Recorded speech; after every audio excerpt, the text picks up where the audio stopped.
¿Qué tal, chicos? Buenas noches. Bueno, esperando que se encuentren bien. Vamos entonces a empezar con la unidad número 2 de la asignatura de finanzas y esta vez vamos a hablar un poco acerca de las razones financieras, también conocidas como ratios financieros, ¿no? ¿Qué son las razones financieras? Específicamente, las razones financieras son los indicadores financieros que nos van a permitir a nosotros como dueños de empresa o como analistas financieros poder sacar una evaluación o poder tener un criterio evaluativo financiero de cómo se encuentra la empresa a lo largo de un tiempo determinado. Las razones financieras nos van a prevenir o nos van a enviar una pequeña alerta roja, por así decirlo, de cuando una empresa no está por buen camino en la parte financiera. Puede ser en la parte del balance general, en la parte de sus utilidades, en sus estados de resultados, etcétera, ¿no? Entonces, con los indicadores o las razones financieras, nosotros vamos a saber o vamos a tener un poco más en consideración lo que necesita una empresa para poder eh, tomar ciertas normativas o tomar ciertos correctivos financieros en el tiempo. ¿Ok? Vamos entonces a ver cuáles son las razones financieras que nosotros vamos a abordar en este capítulo. Ok, la primera se llama razón de liquidez, razones de rotación de activos, las razones de endeudamiento, las razones de cobertura, las razones de rentabilidad y las razones de valor de mercado. Vamos a ir viendo cada una de estas razones, para qué sirve, cuándo utilizarla específicamente y qué mide cada una de estas razones financieras, ¿no? Vamos entonces a ver la primera. Razones de liquidez. Cuando yo hablo de razones de liquidez, hablo de querer medir la capacidad que tiene una empresa para poder cumplir obligaciones a corto plazo. Por ejemplo, si yo deseo pagar una deuda a corto plazo, cuando nosotros hablamos de deudas a corto plazo, estamos hablando de deudas máximo de un año o de menos de un año, ¿no? Entonces, mide la capacidad inmediata que tiene la empresa para poder pagar esas deudas a corto plazo. Por ejemplo, la razón corriente y la prueba ácida forman parte de las razones de liquidez. Cuando yo quiero saber la razón corriente, por ejemplo, debo dividir el activo corriente versus el pasivo corriente, ya esos valores vienen directamente en el balance general. Y la prueba ácida, aquí nosotros lo que vamos a hacer es medir la razón de liquidez o la capacidad inmediata de que tiene la empresa para pagar, pero excluyendo los inventarios. ¿Ok? ¿Y por qué excluimos en la prueba ácida los inventarios? Porque por lo general los inventarios demoran un poco más en convertirse en efectivo. Razón de rotación de activos. ¿Cuándo es indispensable calcular este indicador financiero? Cuando yo voy a evaluar la eficiencia del uso de los activos para poder generar ventas. ¿Ok? Por ejemplo, la rotación de inventarios, su fórmula es costo de venta versus el inventario promedio y la rotación del activo total, que son las ventas versus los activos totales. Entonces, cuando yo quiero medir la eficiencia en el uso de los activos para poder generar ventas, yo debo utilizar la razón de la rotación de activos y ahí están las fórmulas. ¿Cuáles son las razones de endeudamiento o qué me indica una razón de endeudamiento? Si yo voy a aplicar o si yo voy a analizar el nivel de apalancamiento financiero y riesgo financiero que tiene una empresa, voy a usar entonces las razones de endeudamiento. Por ejemplo, razón de deuda y deuda a capital.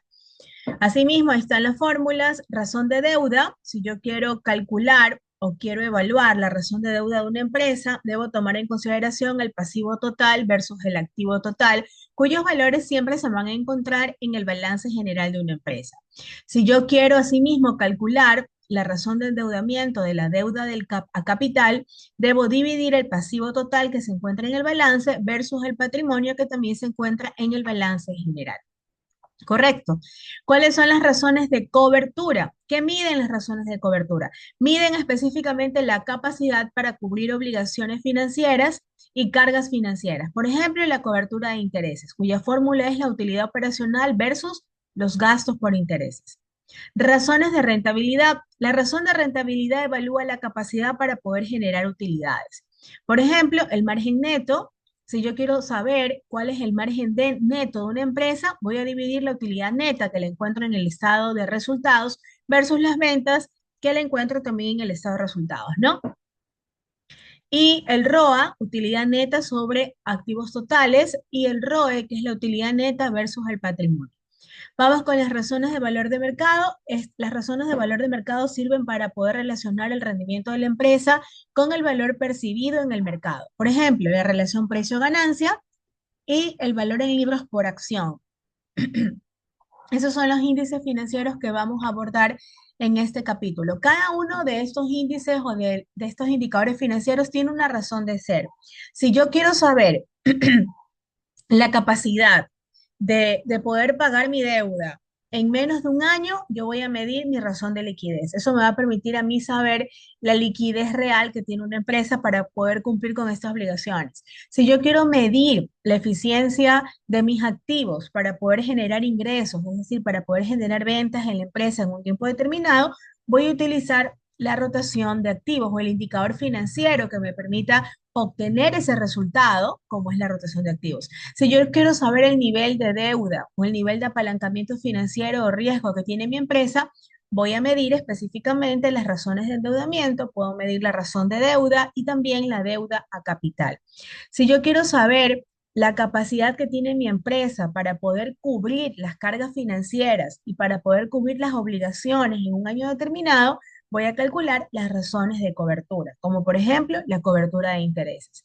Si yo quiero evaluar la capacidad que tiene mi empresa para poder generar utilidades, como por ejemplo el margen neto, el ROA y el ROE, yo voy a calcular entonces, o voy, perdón, a tomar en consideración las razones de rentabilidad. ¿Ok? Si yo quiero relacionar el rendimiento que tiene mi empresa con el valor percibido en el mercado, yo voy a utilizar entonces las razones de valor de mercado. Es decir, voy a medir la relación precio-ganancia de los productos, utilizo entonces un indicador financiero que me pueda dar como resultado ese indicador, que sería las razones de valor de mercado. Si yo quiero relacionar el valor en libros por acción, que es el patrimonio versus el número de acciones, voy a utilizar razones de valor de mercado. ¿Ok? Entonces esas son las razones financieras que nosotros vamos a utilizar específicamente en esta unidad. Vamos entonces a ver un pequeño ejercicio que está relacionado específicamente con las razones de liquidez. Vamos, déjenme por favor descargar aquí.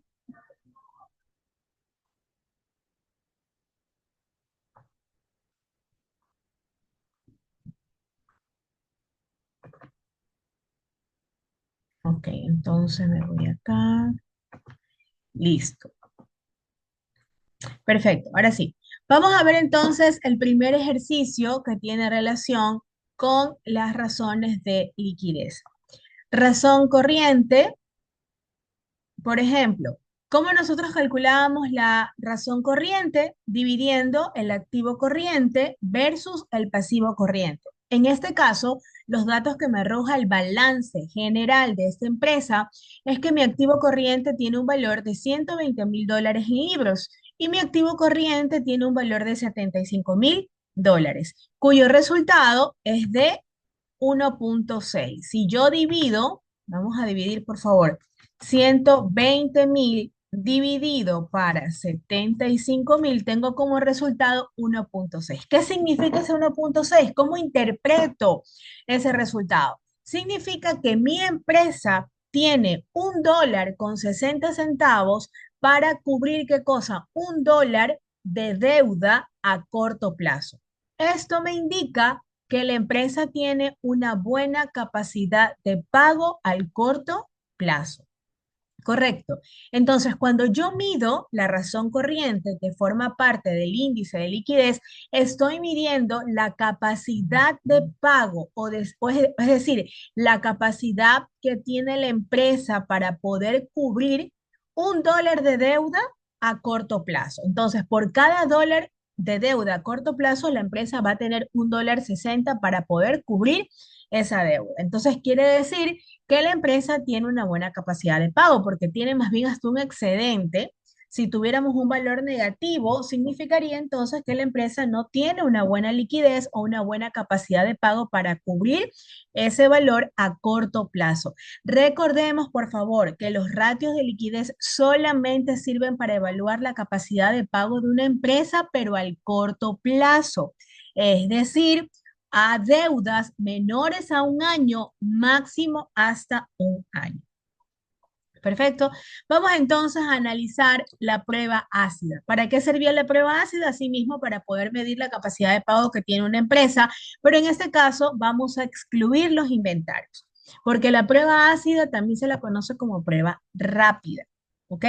Prueba ácida, entonces, activo corriente 95.000, inventarios 30.000 y pasivo corriente 50.000. Todos estos datos nosotros los podemos sacar del balance general que tiene la empresa. Recordemos que como analistas financieros nosotros no elaboramos los balances, ya nos dan los resultados, es decir, que nosotros vamos a tomar en consideración siempre los saldos que nos da el contador de una empresa para poder realizar este tipo de análisis. Ok, entonces yo como analista financiero quiero analizar la capacidad inmediata de pago que tiene la empresa sin considerar los inventarios. Entonces, ¿qué voy a hacer?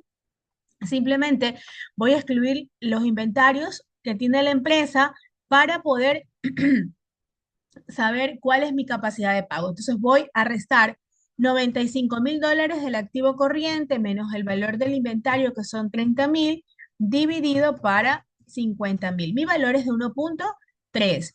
Resté activo corriente menos inventario. ¿Por qué? Porque la fórmula me dice que voy a excluir a los inventarios. Por eso se llama prueba rápida, prueba ácida. Su resultado es 1.3. ¿Cómo interpreto este resultado? Que excluyendo los inventarios, la empresa aún puede cubrir sus obligaciones. Eso significa que la empresa tiene una sólida liquidez sin depender del inventario. ¿Ok? Es decir, que a pesar de yo no tomar en cuenta el valor de los inventarios en mi balance general, aún puedo seguir pagando las deudas a corto plazo sin tomar en consideración dicho valor. Listo. Vamos entonces a la capital de trabajo. ¿Cómo calculo, en este caso, el capital de trabajo? Asimismo, no activo corriente, pasivo corriente, toma un valor de 60.000. Quiere decir que la empresa posee recursos suficientes para operar y responder a imprevistos de corto plazo.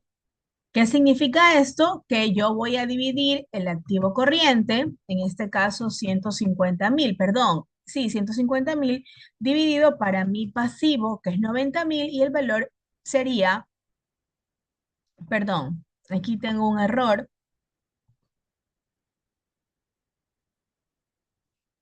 voy a restar mi activo corriente menos mi pasivo corriente y mi valor sería 60.000, ¿no? Vamos a restar siempre el activo corriente menos el pasivo corriente para poder determinar mi capital de trabajo. Entonces, la empresa tiene un capital de trabajo de $60.000, está muy bien, entonces posee recursos suficientes para operar y responder a imprevistos de corto plazo. ¿Ok? Vamos entonces con la razón de efectivo. Efectivo tengo $18.000, valores negociables 77.000, pasivo corriente 50.000. ¿Ok? Resultado 0.5 dice que la empresa puede cubrir el 50% de sus deudas inmediatas con su efectivo disponible. Es aceptable, pero podría mejorar.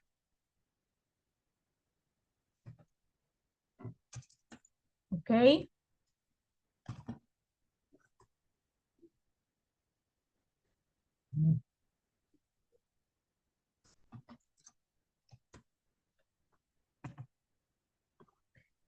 Ok, negociables. Vámonos a ver la parte de la exposición. Me esperan un segundo, por favor.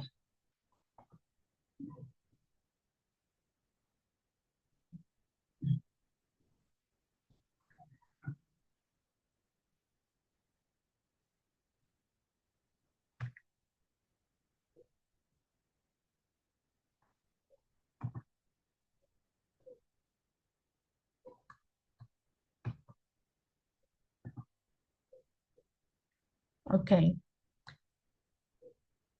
listo. Esas son las razones financieras más importantes perdón, las razones de liquidez, perdón, que nosotros vamos a calcular. En este caso solamente vamos a hacer razón corriente, prueba ácida y capital de trabajo, que son las que más se utilizan y que obviamente nos permiten a nosotros poder determinar que nuestros ratios de liquidez específicamente eh, analizan si la empresa está apta para cancelar o no deudas a corto plazo, que es lo más importante, ¿no? Vamos ahora a las razones financieras.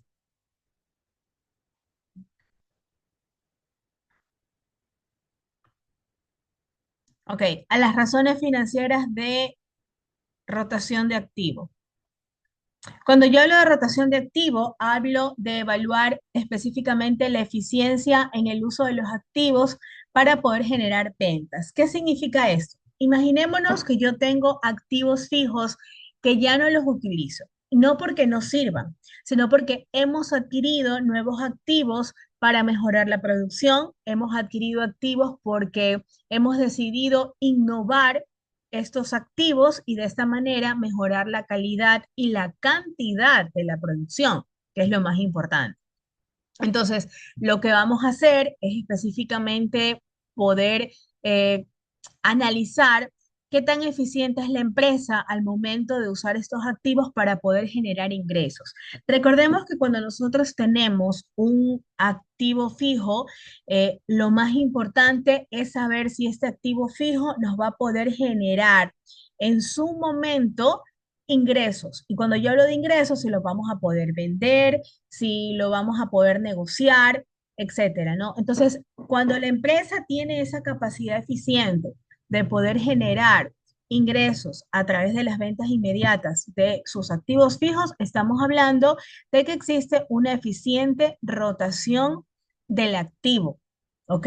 Y existen dos niveles de rotación del activo, la rotación del inventario y también la rotación de la prueba ácida. Perdón, la rotación del activo total, es decir, cuando yo voy a medir las ventas totales versus el activo total. Vamos a hacer también un pequeño ejercicio relacionado a este tema para poder medir la razón del activo, perdón, la razón del rotativo de la rotación que tiene el activo. Cuando hablo de rotación, su palabra mismo lo indica, cuántas veces yo puedo generar ingresos con estos activos, si la eficiencia o la calidad de eficiencia en la venta del activo es suficiente para poder indicar que la empresa tiene recursos eficientes de venta. A veces tenemos muchos activos que también están obsoletos y que lo más recomendable ya es que estos activos se puedan dar de baja y de esta manera también poder tomar en consideración la venta del activo que me pueda generar específicamente un, un ingreso como tal. ¿Ok? Vamos entonces al siguiente ejercicio.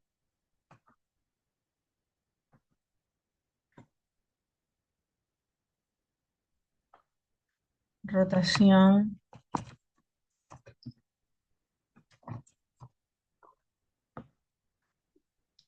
Vamos a buscar el ejercicio, rotación de activos.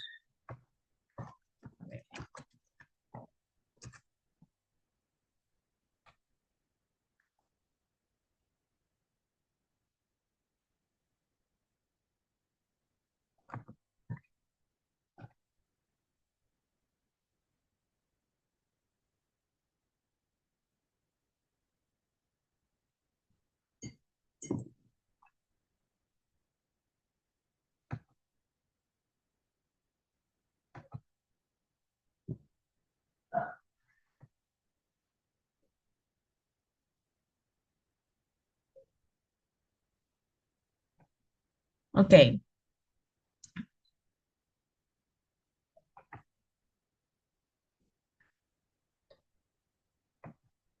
vamos entonces para la siguiente sesión a hacer un ejercicio relacionado a la rotación de activos.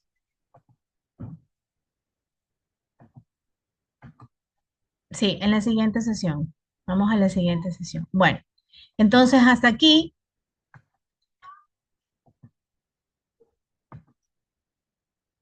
Hasta aquí, chicos, hemos explicado entonces todos los indicadores financieros que vamos a utilizar o que vamos a aprender durante este capítulo y para el siguiente video vamos a entrar ya a un ejercicio de la rotación, específicamente del activo y de la rotación, perdón, de las razones de endeudamiento, cobertura, rentabilidad y valor de mercado.